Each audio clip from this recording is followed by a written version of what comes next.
챕터 4 시대복음의 선구자 5절 복음 전하다 깨닫게 된 짝사랑의 도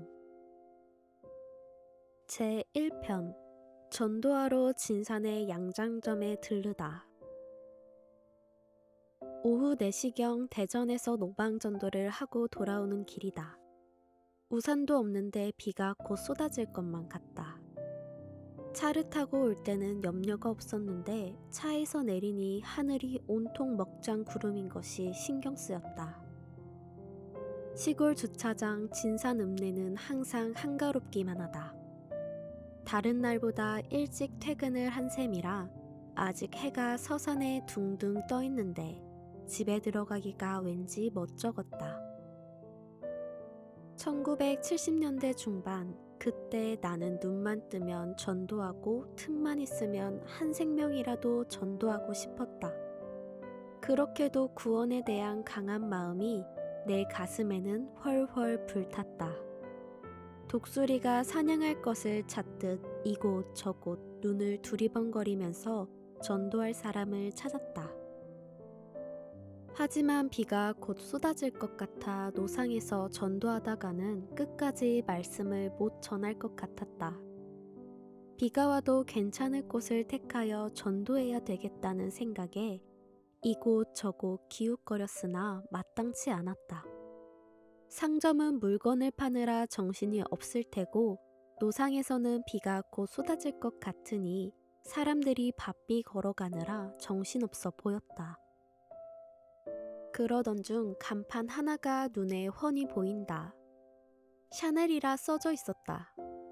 아무래도 우리말의 간판이 아니었다. 이런 시골에 무슨 외국어 간판이 붙어있지? 하고 자세히 보니 여자 옷을 만드는 곳이었다. 그곳으로 마음이 가고 발길이 옮겨졌다. 문 앞에 다가서니 마음이 약간 조여왔다. 전도할 때는 항상 어느 누구 앞에서도 이런 일이 있기는 했다. 문을 옆으로 쭉 밀고 들어갔다. 문은 열리는데 인기척이 없어 아무도 없어요? 했다. 조금 있으니 방 안에서 예? 하고 아가씨가 나온다. 나를 보고 당황하면서 왜요? 한다. 이곳은 무엇을 하는 곳이냐고 물었다. 양장점이라고 대답하면서 남성 출입 금지, 금남의 지역이라고 한다. 전도하러 다니니까 나에게는 그런 게 상관없지만 일단 양해를 구했다. 노방전도 다니는 사람인데 저 너머 성막리에 살고 있습니다. 라고 하며 초등학교 기수를 대니 선배네요? 한다. 여동생 영자 이름을 대자 우리 친언니 동창이네요 하며 아는 척을 한다. 조금 있으니 방에서 또 한 아가씨가 나온다. 웬 남자 손님이지? 한다. 지금껏 말한 아가씨가 나를 소개해주니까 그도 이해하고 인사를 한다. 그러자 언니 동창의 오빠니까 말이 통하겠다. 언니가 이야기해. 하고 처음에 나왔던 아가씨는 방으로 들어가 버린다. 나는 전도하러 다닌다고 하며 교회에 나가느냐고 물으니 내게 어느 교파 어느 교회 다니세요? 한다. 장로교라고 하니 그럼 직책은 뭐예요? 라고 물어서 집사라고 하였다. 하지만 밥만 먹으면 전도하러 다니니 나는 나를 전도사라 부른다고 하였더니 웃는다. 좋은 일 많이 한다고 하며 차 한잔 대접하고 싶다고 했다. 아니 다방도 아닌데 웬 차를 하였더니 그냥 방에서 우리끼리 먹는 차인데 대접하고 싶어요 라며 방으로 들어오라고 하였다. 방에 들어가니 재봉틀 2대가 놓여 있었다. 차를 끓이는 틈을 타서 말씀을 전해주었다. 너무나 가슴에 와닿는 말씀을 듣게 되었다고 하며 좋아했다. 알고 보니 두 사람은 자매였다. 나에게 성경의 깊은 교리를 많이 알고 싶다고 하였다. 세상에 교파가 많은데 어떤 것이 옳은지 자기들은 판단을 못하겠다고 하였다. 차를 마셔가면서 이야기를 연속하였다. 종교에 대한 궁금증, 인생에 대한 궁금증들을 내놓기에 대답을 명백히 해주었더니 모두 호기심을 가졌다. 그리고 영에 대하여 이야기해달라고 하여 영계 이야기를 하였더니 시간 가는 줄 모르고 넋을 잃고 들었다. 나도 넋을 잃고 말을 한 셈이다. 제2편 언니가 꿍꿍. 백마탄 자가 찾아오다. 그리고 자매 중 언니는 나에게 꿈도 해석할 줄 아느냐고 물었다. 나는 꿈의 사람이라고 했다. 신령한 사람, 영적인 사람은 누구든지 꿈을 잘 해석한다고 했다. 그랬더니 자기가 꿈을 얘기했다. 오늘 자기가 재봉틀에서 일을 하다가 잠깐 졸았는데 그때 꿈을 꾸었다고 했다. 꿈 내용을 요약하자면 꿈에 진산읍내가 보이며 그 한복판 찻길로 어떤 사람이 백마를 타고 오고 있었다.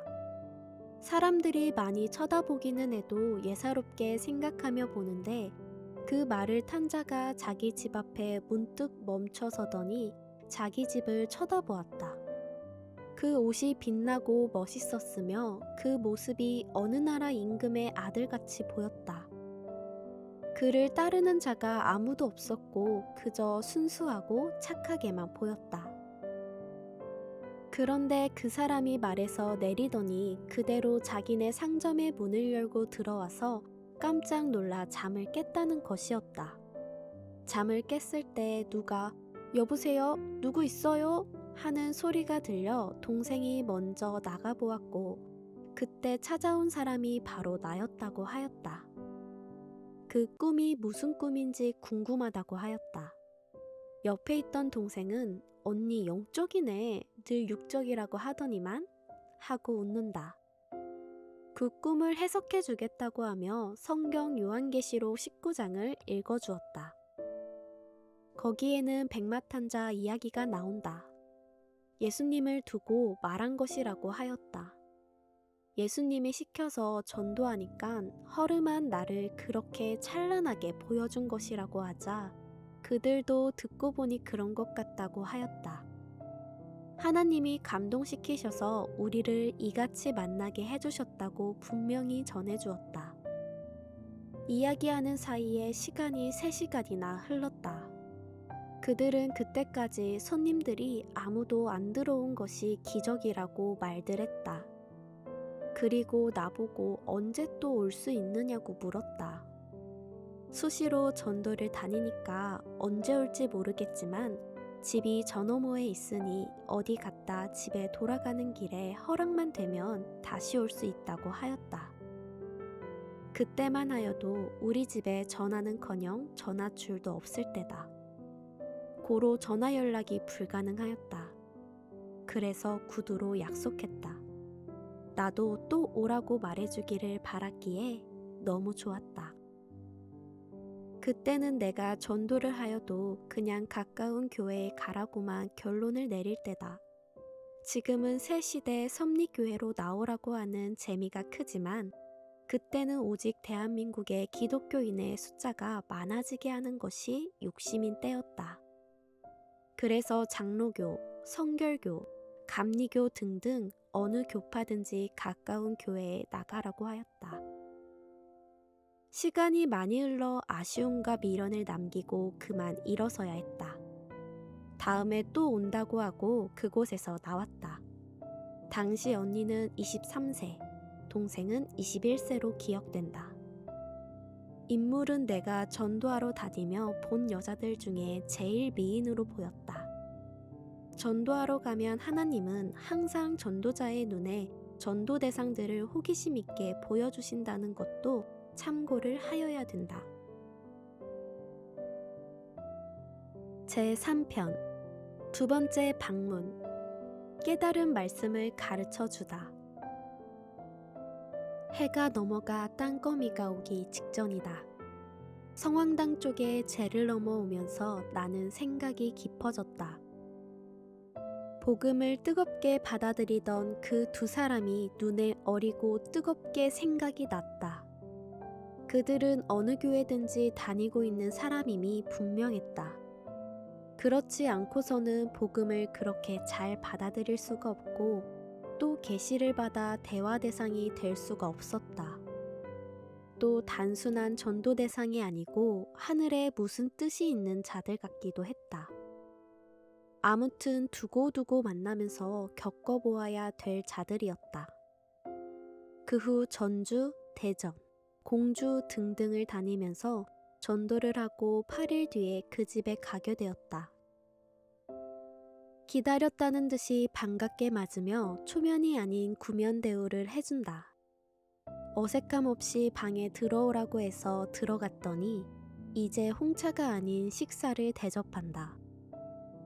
전도하러 다니면 배 고를 때도 많지 않느냐고 한다. 솔직히 전도할 때 어려운 것 중에 하나가 식사다. 식사 문제가 크고도 컸다.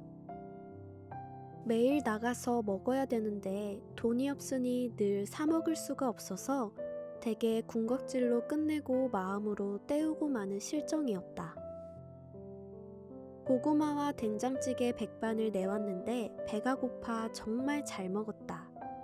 내가 잘 먹었다고 인사하자 어디로 전도 갔다 오는 길이냐고 묻는다. 대전 공주로 돌아다니면서 일주일 동안 전도하였다. 하면서 그동안 일어났던 일들을 이야기해주고 간증을 하였더니 한번 따라가고 싶다고 하였다. 또 지난번에 이야기해 주었던 영계 이야기를 계속 해달라고 하였다. 시간은 제한받지 말라고 하며 나의 마음을 편하게 해주었다. 밤이 되어 이제 옷 맞추러 오는 손님들이 안 오니 아예 의상실 문을 닫았다고 하였다. 전도자들이 제일 요하는 것 중 하나가 시간인데 정말 마음이 놓였다. 그럼 나도 다른 갈 길의 문을 다 닫고 이곳에서 충분한 시간을 내겠다 하며 서로 마음을 푹 놓고 이야기하게 되었다. 영계 이야기의 초보 단계는 영의 존재에 대해 설명해 주는 것이기 때문에 그때 당시 늘 가지고 다니던 3분설 도표를 꺼냈다. 영과 홍과 육을 설명하고 성경적인 근거를 대주었다. 그런데 아직도 이들이 어느 교회를 다닌다고 말을 하지 않아 궁금하였다. 일면 내비치기를 장로교에 좀 나가다가 말았다고 했지만 아직 나는 그들의 속마음을 몰랐다. 다만 나의 말씀을 듣고 싶어하는 심정인 것은 분명하였다. 그때만 하여도 늘 대둔산이나 고향의 천덕굴, 다리골, 기도굴에서 밤을 새워 기도하던 때라 나에게는 더욱 깊은 영적인 말씀이 있었다. 내가 영계 이야기를 하면 듣는 자들도 은혜가 충만하여 시간 가는 줄을 모르고 밤을 새울 때였다. 그날도 2시간 동안 이야기를 하였더니 성경의 궁금증도 좀 풀어달라고 했다. 인간의 타락, 예수님의 죽음 등 각종 어려운 질문들을 했다. 자기들은 옛날에 교회를 다녔지만 끝내 그 궁금증이 안 풀려 교회를 다니다 말았다고 한다. 그래서 성경의 어려운 문제들을 하나하나 가르쳐 주었다. 그랬더니 생소해 하기도 하고 또 어떤 것은 자기들도 그렇게 생각이 된다고 하였다. 아니, 산기도 생활도 안 하고 집기도 생활도 안 하고 수도 생활도 안 한 사람들이 이 깊은 것을 듣고 어떻게 이해가 된다고 하느냐 하니 우리도 들었다 라고 했다.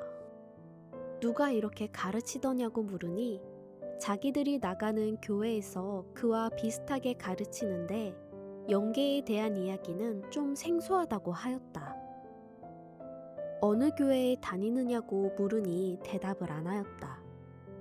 굳이 자기 종교와 교회를 밝히지 않는데 꼬치꼬치 묻기도 어색하여 내가 기도하던 중에 깨달은 지상 천국에 관한 것과 예정에 관한 것을 계속 전해주었다.